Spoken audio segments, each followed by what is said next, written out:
Welcome to Showboat, a series of podcasts from the Battleship North Carolina in Wilmington. I'm your host, Mary Ames Booker, ship's curator.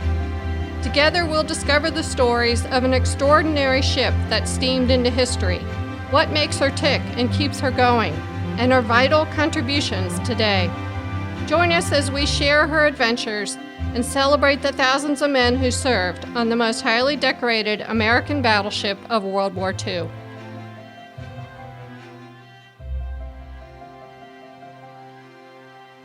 What does it take to maintain the 729-foot-long, 44,000-ton vessel every day? What are the challenges? How are major repairs managed? In this episode, we discover how Showboat is kept in ship-shape condition for another generation of visitors. We begin with the ship's maintenance director. My name's Terry Kuhn. I'm the maintenance director at the Battleship. I've been at the Battleship Memorial about 28 years. It's sort of a challenge working at the Battleship. We like to joke that it's job security, but there are 5 people in the maintenance department in addition to myself.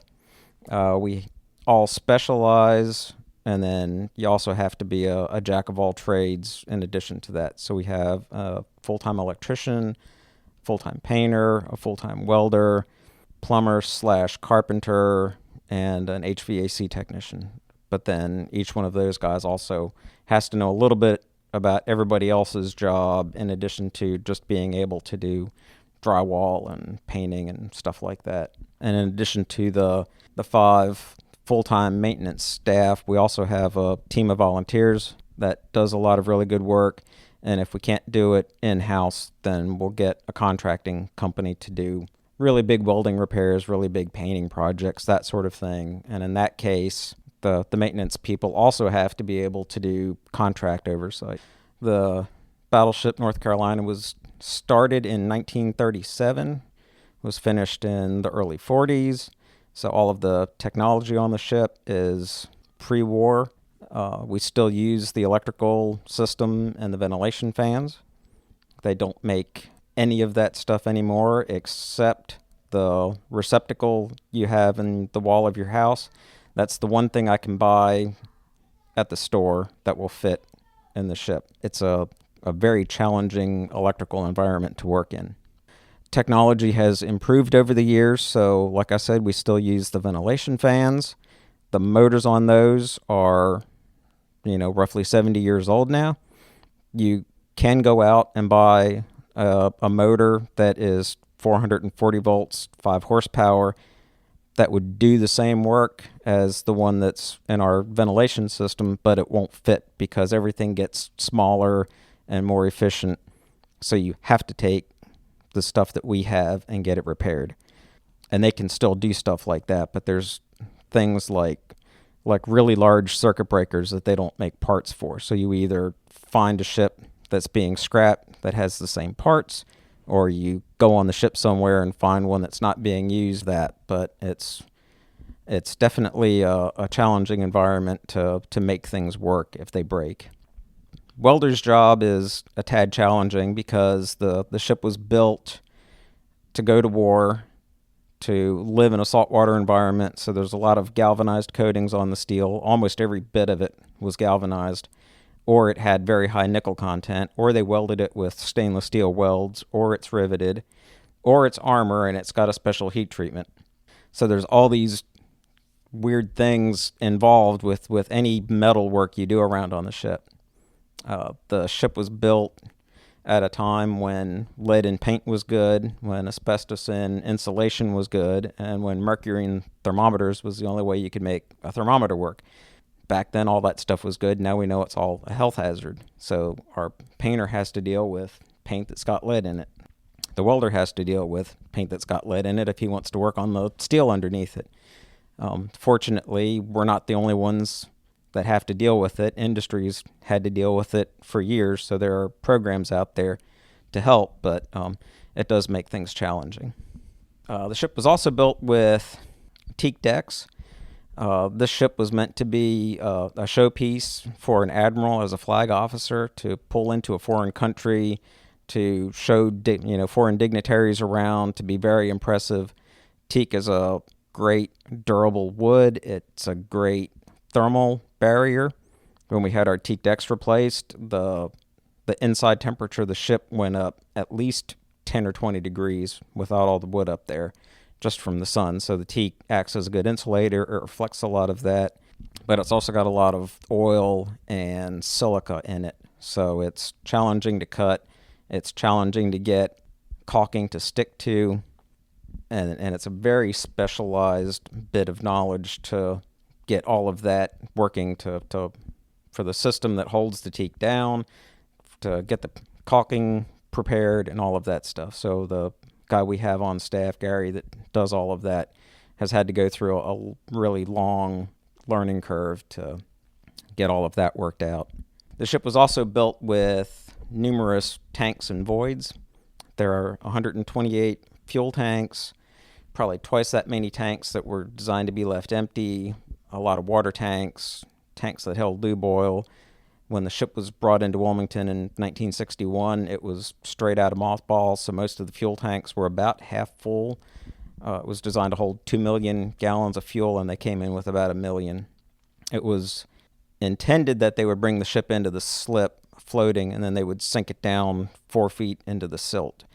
So when they came in, they started filling a lot of these empty tanks with water, and they would pump fuel out of the fuel tanks and then fill those up. And they did them in groups, so they would do like 3 or 4 on one side of the ship, 3 or 4 at the other side, some at the front, some at the back, and they slowly squished the ship down into the silt. And they did that so it wouldn't float away during a hurricane. A lot of these empty tanks were designed to be flooded in the event that the ship was hit with a torpedo. So if it was hit with a torpedo on one side, you could flood tanks on the other side to take that list out. So there are valve systems and all sorts of stuff down inside the bottoms of them. The fuel tanks have piping system for steam, so you can heat the fuel up in order to pump it. And when you fill all of that stuff up with water, water loves to corrode steel, so a lot of these pipes rusted out, and that lets water from one tank get into another tank and sometimes into a storeroom where you don't want it to be. So it's become a real nuisance to try and keep tabs on all that stuff. So we have to go every year, look in every single one of these tanks. We call it sounding. It's what they would have done back in the sailing ship days. We would tap on the side of a wooden tank. Well, now you just send a rod down in there like a big brass carpenter's rule, and you measure the levels and you record everything. You try and track, is it going down? Is it going up? Is this tank cross-feeding with that tank? You know, tank went down a foot, where did it go? Tank came up a foot, what happened? So that's something we have to keep tabs on, because the ship's sitting in water and it's corroding, and you need to stay aware of problems before they creep up. So we've got water on the inside that's trying to rust things. We've got water on the outside of the ship that's trying to rust things. So we jokingly say it's job security.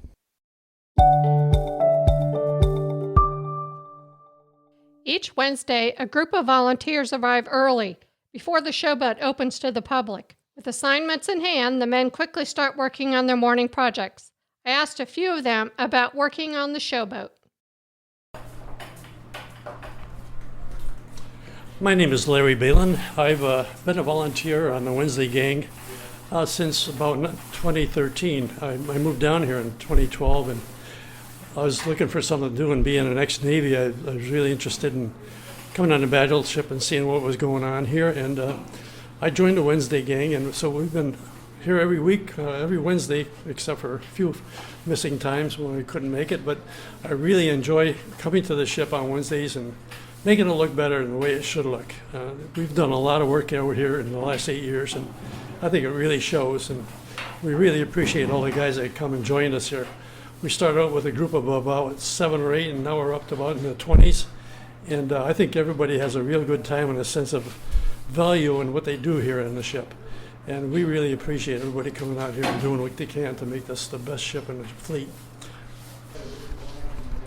My name is Richard Turner. I'm a volunteer on the Wednesday gang, have been for about 4 years now.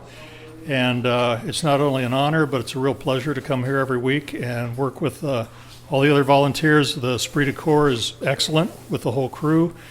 And we do everything from basic scraping and painting to taking an area and restoring it to kind of like its original function and original appearance.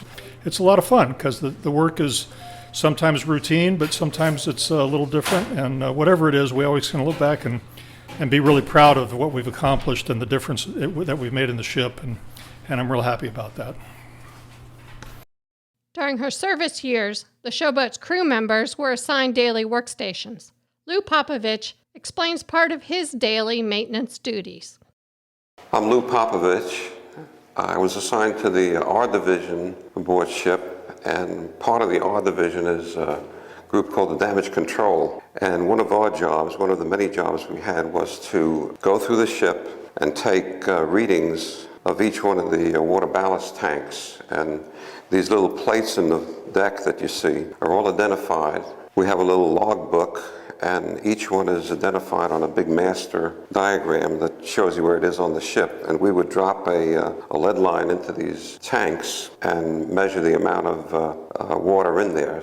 And then eventually we would feed this information back to the damage control office. They would be able to calculate how level the ship was. They could then transfer from one tank to the other if they had to level it.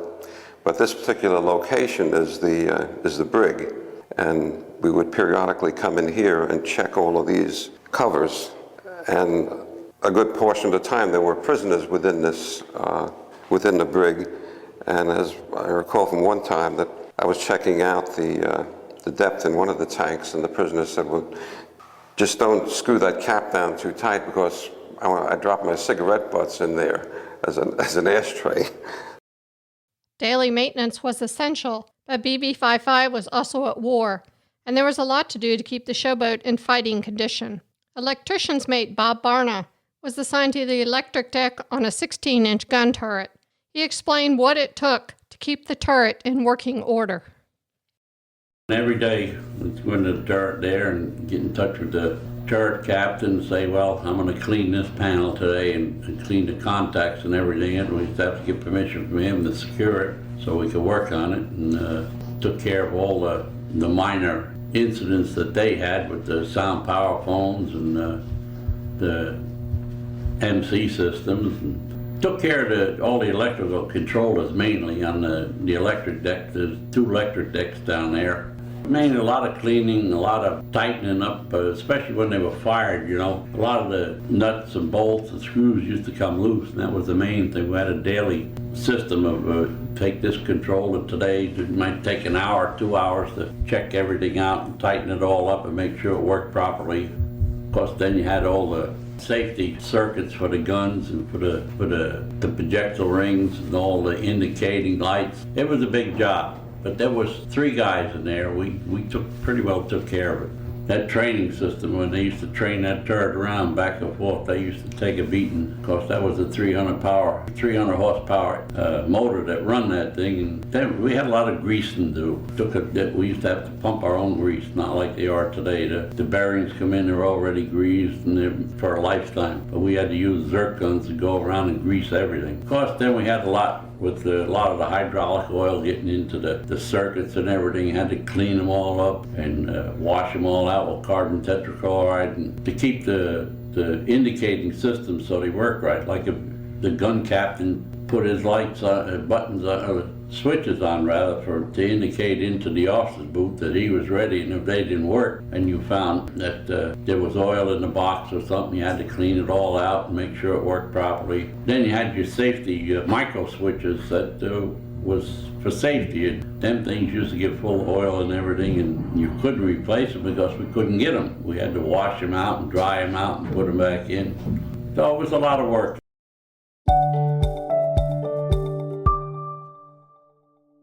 My name is John Munn. I'm a retired Marine, but I've been doing Wednesday maintenance about 5 years now. I'm primarily a painter and a scraper. The ship needs a lot of paint, and I end up one of the guys just paint job to paint job to paint job, and it's something I really enjoy. The ship means a lot to me, so even though it's tedious sometimes doing it, it's something I really enjoy doing, and it has to be done. We joke sometimes, you start at one end, you come down the other end, by the time you finish, you turn around and go start doing it over again. But it's a big steel box and it just needs to be taken care of. Hello, my name's Ed Grinnell. I'm one of the volunteers on the Battleship. I volunteer 2 days a week. On Wednesdays I paint, scrape, and ship, and on Thursdays I help clean up the ship. I think it's important because at the end of the day, our heritage is very important for our children to learn, and especially given this is the USS North Carolina in the state of North Carolina, it has a great impact on the children who enjoy seeing it, the adults who learn a lot of things, and for our veterans who come and see the ship, some who served on it, some who served in other services, but all of them have the connection of a veteran that served in World War II, Korea, Vietnam, whatever conflict you want to talk about. It's difficult in terms of the amount of work necessary. There are very few dedicated paid folks on the ship, so the volunteers pick up the space, the slack, if you will, in terms of maintenance, painting, and those types of things to keep the ship looking nice, so when the tourists come on board, they see something that resembles the World War II battleship, and it looks nice. It doesn't look trashy. It's all well kept. What about the big jobs? The Showboat has been in her Wilmington berth for nearly 60 years, a long time for any vessel. I met with Christopher Vargo, the battleship's assistant director, to learn about the major hull repair project that is underway. I appreciate the opportunity to talk to everybody about our hull repairs and maintaining a hull of a historic battleship. I think it's a very complex issue with a lot of different options, and it's important that we discuss how we got here and the decisions we've made to preserve the prime artifact, the Battleship North Carolina, for many years to come. I'm the assistant director of the battleship. I'm Chris Vargo. I'm a retired lieutenant commander from the U.S. Coast Guard. In 2012, I retired after 22 years and came over to the battleship team to help the commission and Captain Bragg get hull repairs complete, as well as maintain the ship. In my 22 years as a U.S. Coast Guardsman, I was a chief electrician's mate and got a commission in 2000. And so for the last half of my time in the Coast Guard, I was investigator and a ship inspector. So I worked with the commercial shipping fleet, reviewing repair plans, conducting inspections during dry dock exam. And then I ended up my career here in Wilmington as deputy captain of the port and chief of inspections for all commercial vessels in North Carolina. So first, just a quick history on the hull maintenance on the battleship. When the battleship was launched in 1940, that's kind of the start of the timeline of preserving the ship. The Navy obviously operated and preserved the ship up until 1947 when it was decommissioned. And as it served as a training ship and later in mothball, they did minimal work. We have records of the last dry dock availability that was November of 1953 when the Navy put some coatings on the ship on the hull. And I'll quote a letter from Rear Admiral Moore, who was then the Deputy Chief of Bureau of Ships, to Hugh Morton. And it said, I quote, "The only other work performed on this ship during or since her inactivation consisted of wet blasting the bottom and painting it with 4 coats of anti-corrosive paint and 1 coat of anti-fouling hot plastic in November of 1953. So from 1953 until really 2009, the ship's hull basically went untouched underneath the waterline. In 1961, when it came to Wilmington, it was placed in her berth. Some of the tanks were flooded with water to set it on the bottom. That was mostly for storms, so that we didn't bounce around in the berth. From 1961 up until 2009, there was little done. 2009, when Captain Bragg came on, there were several tanks up in the starboard bow that were flooded because the hull had wasted through. It became paper thin in certain areas, and in some areas it hold. In most of the deterioration we found was there was a 10-foot band around the ship that we call the wind water line. Below that 10-foot band, the ship set in about 25 feet of mud, and the mud did a great job of preserving the hull. But it was where the tide cycles would scour the hull twice a day from 1961 to 2009 that created some issues. So in 2009, a couple things happened. Captain Bragg came on board. He confronted this challenge. We also received a letter from the Navy kind of putting the battleship on notice to say, hey, you have some spaces flooding. The ship hasn't been to dry dock since 1953, and that's unacceptable. So it charged us with coming up with a plan to either dry dock it or scrap the North Carolina. And scrapping the Battleship was not an option.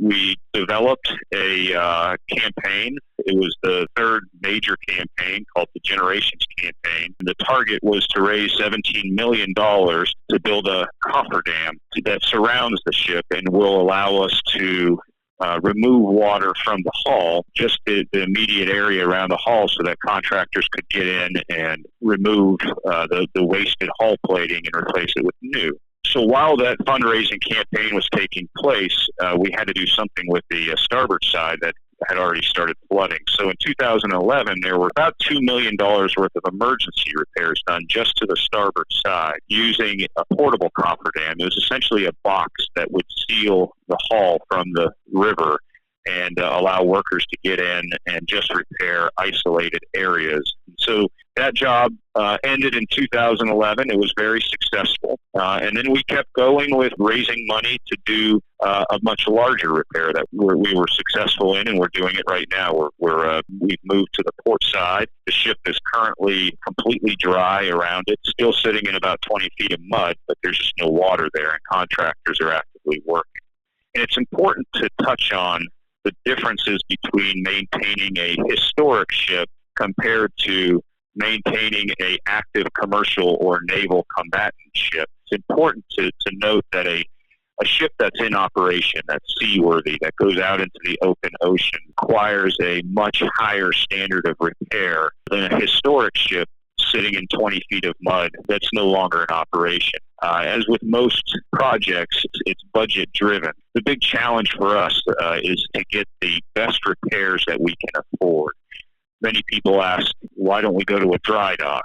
The answer is simply it's financially and logistically impossible for the Battleship to get to a dry dock. We're over 25 miles up the Cape Fear River, and there are no dry docks in the state of North Carolina that are sufficient size to handle a 45,000-ton battleship. We just don't have that capacity here. So we would have to go to Jacksonville or Norfolk. The problem logistically is that, again, we're stuck in 25 feet of mud. We're well up a river that happens to be a strategic U.S. port. The mast of the ship is actually too high to fit under the Cape Fear Memorial Bridge that was built after the ship got here in 1961. And by our estimations back in 2013, it would cost us around $35 million to get this ship to a dry dock. And that would probably be closer to $50 million today. And there's no guarantee we would make it to the dry dock or back. And one thing people have to remember is that as an enterprise of the state, the Battleship relies on ticket sales, grants, and donations, but primarily ticket sales to survive. So if you remove the Battleship from Wilmington for an 18 to 24 month dry dock period, that's a year and a half to 2 years that we're not selling tickets and we're not open to the public. That got us to our decision of we need to build a cofferdam, basically a dry dock in place. And while that's not as good as being pulled out of the water, it's the next best option. It's going to get 50 plus more years, 100 years on the Battleship. So that's the option that we went with. So our goal of raising $17 million, we actually exceeded by $1 million. So we were able to build the cofferdam. We were able to build the State Employees Credit Union Veterans Memorial Walkway around the cofferdam. That gives the public a front row seat to what we're doing. They're able to come free of charge and watch the Battleship maintenance, watch the contractors remove hull plating. They can see the work that's being done. They can gain a greater appreciation for both the size and the complexity of the ship and maintaining it. And now we're successfully repairing the port side bow. So everything is falling into place and working great. When they blasted the hull, pumped out the water, removed some of the silt, blasted the hull, they found a lot of the stem, about a 12-foot section, was severely corroded. So with the work of a local metal fabrication shop, we were able to recreate the stem of the ship exactly how it was with half-inch steel, and they in a sense replaced it. They now moved on to the port side hull, bow area. There was some significant wasting of internal frames that the contractor was able to come up with a great plan to reconstruct those frames so that we have a solid foundation to weld the new hull plating on. And we'll move, the contractors will continue to move down the port side all the way to about frame 40, just before where the armor belt begins. They'll replace the 10-foot section, that wind-water line that I mentioned earlier. They'll replace the steel in its entirety all the way down that 10-foot section. And it's also important to note that all of the steel for our hull project is a donation from Nucor Steel from the Cofields, North Carolina plant. So we're using American-made steel right here, right out of North Carolina. So I hope that paints a picture of where we were, how the hull has been maintained since decommissioning in 1947, and how we got to where we are and where we're going. Thank you for listening to today's episode. I'm Mary Ames Booker, host and producer of the podcast. Showboat is a series of podcasts about the Battleship North Carolina in Wilmington, North Carolina. Visit us online at www.battleshipnc.com. The Showboat welcomes visitors daily. In 2020, the Battleship North Carolina received an NC Cares Humanities Relief Grant from the North Carolina Humanities Council, www.ncHumanities.org. Funding for NC Cares has been provided by the National Endowment for the Humanities as part of the Coronavirus Aid, Relief, and Economic Security Act Economic Stabilization Plan.